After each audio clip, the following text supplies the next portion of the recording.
சென்னை சேத்துப்பட்டில் உள்ள RSS அலுவலகத்தில் பாஜக உட்கட்சி விவகாரங்கள் தொடர்பாக ஆலோசனை கூட்டம் நடைபெற்று வருகிறது. இதுகுறித்த கூடுதல் விவரங்களை எமது செய்தியாளர் ராஜகுமரன் வழங்க கேட்கலாம். வணக்கம் ராஜகுமரன், விவரங்கள் என்ன? சென்னை சேத்பட்டில் இருக்கக்கூடிய பாஜகவின் தமிழகத்திற்கான தலைமையகத்திலே இந்த ஆலோசனை கூட்டம் நடைபெற்றுக் கொண்டிருக்கின்றது. இந்த ஆலோசனை கூட்டத்திலே 3 மத்திய அமைச்சர்கள் பங்கேற்றிருக்கின்றார்கள். RSS தேசிய பொறுப்பாளர்கள் 2 பேர் பங்கேற்றிருக்கின்றார்கள். இது மட்டுமல்லாமல் பாஜகவின் தேசிய பொறுப்பாளர் ஒருவர், தமிழக பாஜகவினுடைய முக்கிய நிர்வாகிகள் 13 பேர், நைனா நாகேந்திரன், அண்ணாமலை உள்ளிட்டவர்கள் பங்கேற்றிருக்கின்றார்கள். இதில் மிக முக்கியமான சில விஷயங்கள் பேசப்பட்டு வருகின்றன. பாரதிய ஜனதா கட்சியினுடைய அடிப்படை கட்டமைப்பையே தமிழகத்திலே மாற்றி அமைக்கக்கூடிய விதமான ஒரு ஆலோசனை கூட்டமாக இது நடைபெற்றுக் கொண்டிருக்கின்றது. பாஜகவை பொறுத்தவரை RSS பின்னணியிலிருந்து இயக்கும் என்கின்ற ஒரு தகவலை அந்த கட்சியினரே ஒப்புக்கொள்வார்கள். RSS அமைப்பினுடைய அரசியல் பின்புலம் கொண்டதாக பாஜக இருக்கும். பாஜகவில ஒவ்வொரு மாநிலத்திலும் மாநில அமைப்பு பொதுச் செயலாளர் என்ற பொறுப்பு தான் வலிமையான பொறுப்பு. அந்த பொறுப்பிற்கு வரக்கூடியவர்கள் RSS அமைப்பில் இருக்கக்கூடிய பல்வேறு அந்த சோதனைகளை கடந்தவர்களாக, RSS அமைப்பினுடைய நம்பகத்தன்மைக்கு உரியவர்கள் என்று தேர்வு செய்யப்பட்டவர்கள் தான் பலகட்ட சோதனைக்கு பிறகு ஒவ்வொரு மாநிலத்திலும் அமைப்பு பொதுச் செயலாளர் என்ற பதவியில் அமர்த்தப்படுவார்கள். அவர்கள்தான் அந்த மாநிலத்தில் அதிகாரப்பூர்வமாக அதிகாரம் கொண்ட நபர்களாக இருப்பார்கள். மாநில தலைவர் என்ற பொறுப்பு இருந்தாலும் பாஜகவே நேரடியாக ஒவ்வொரு மாநிலத்திலும் அமைப்பு பொதுச் செயலாளரை நியமனம் செய்து அதன் மூலமாக அந்த மாநிலத்தில் கட்சியினுடைய செயல்பாடுகளை தனது கட்டுக்குள் வைத்துக் கொள்ளும். அந்த அடிப்படையில் தான் கிட்டத்தட்ட 10 ஆண்டுகளாக 2016 முதல் கேசவ விநாயகம் தமிழக பாஜகவினுடைய அமைப்பு பொதுச் செயலாளராக RSS நேரடி தலையீட்டிலே நியமனம் செய்யப்பட்டிருந்தார். இந்த நிலையில்தான் தமிழக பாஜகவின் அமைப்பு பொதுச் செயலாளரை மாற்றுவதற்கு இன்று முடிவெடுக்கப்பட்டிருப்பதாக தெரிய வந்திருக்கின்றது.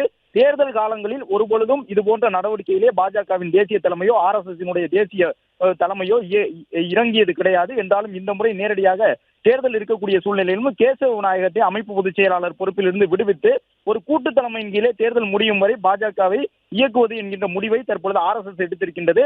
அது மட்டுமல்லாமல் பாஜகவினுடைய வேட்பாளர் பட்டியல் எவ்வாறு இருக்க வேண்டும் என்பதையும் RSS தீர்மானித்திருக்கின்றது. இதுவரை வெளிப்படையாக இதுபோன்று பாஜகவினுடைய நிர்வாகிகள் சேத்துப்பட்டியில் இருக்கக்கூடிய இந்த RSS தலைமையகத்திற்கு வரவழைக்கப்பட்டது கிடையாது. வெளிப்படையான எந்த ஒரு சந்திப்பையும் இதுவரை RSS மேற்கொண்டது கிடையாது. ஆனால் இப்பொழுது நடைபெறக்கூடிய இந்த சந்திப்பிலே RSS தமிழக பாஜக தேர்வு செய்திருக்கக்கூடிய வேட்பாளர்களுடைய பட்டியல் எவ்வாறு இருக்க வேண்டும் என்பதை கூட அறிவுறுத்தி இருக்கின்றார்கள். நேரடியாக தலையீடு செய்திருக்கின்றது RSS. தமிழகத்திலே பாஜக சார்பில் போட்டியிடக்கூடிய வேட்பாளர்கள் முதல் முறை போட்டியாளராக இருக்க வேண்டும். இதற்கு முன்பாக தொடர்ந்து பல ஆண்டுகளாக போட்டியிட்டுக் கொண்டிருக்கக்கூடியவர்களுக்கு இந்த முறை வாய்ப்பு வழங்கக்கூடாது என்று சொல்லியிருக்கின்றார்கள். தேசிய தலைமையிலிருந்து, அதாவது RSS அமைப்பில் இருந்து 2 பேர் வந்திருக்கின்றார்கள். தமிழகத்தினுடைய கிருஷ்ணகிரியை சார்ந்த செந்தில் உட்பட 2 பேர் வந்திருக்கின்றார்கள். இவர்கள் 2 பேருமே நேரடியாக பிரதமர் நரேந்திர மோடி, உள்துறை அமைச்சர் அமித்ஷா உள்ளிட்டவர்களுடன் தொடர்பில் உள்ளவர்கள் என்று பாஜகவில் பார்க்கப்படும்.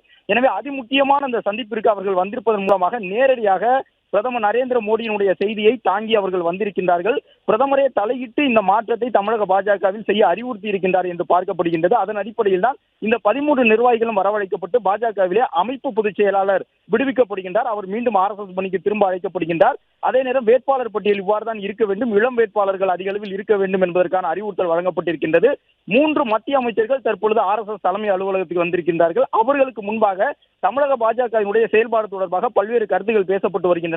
மிக முக்கியமாக தமிழகத்திலே அதிமுக தலைமையில் ஆட்சி மாற்றம் ஏற்படுவது என்பது அந்த கட்சியை காட்டிலும் RSS மிக மிக முக்கியமானது என்ற ஒரு அறிவுறுத்தலை இப்பொழுது பிரதமர் நரேந்திர மோடியினுடைய அறிவுறுத்தல் அடிப்படையில் இன்று வந்திருக்கக்கூடிய RSS தேசிய தலைமை பொறுப்பாளர்கள் சொல்லி இருக்கின்றார்கள். அதிமுக தலைமையில் ஆட்சி மாற்றம் ஏற்படுவது அந்த கட்சியை காட்டிலும் இப்பொழுது RSS முக்கியமானது. அதன் காரணமாகத்தான் RSS நேரடியாக தலையிட்டு வேட்பாளர் பட்டியல் உள்ளிட்டவற்றிலே தங்களுடைய கருத்துக்களை சொல்லி இருக்கின்றது.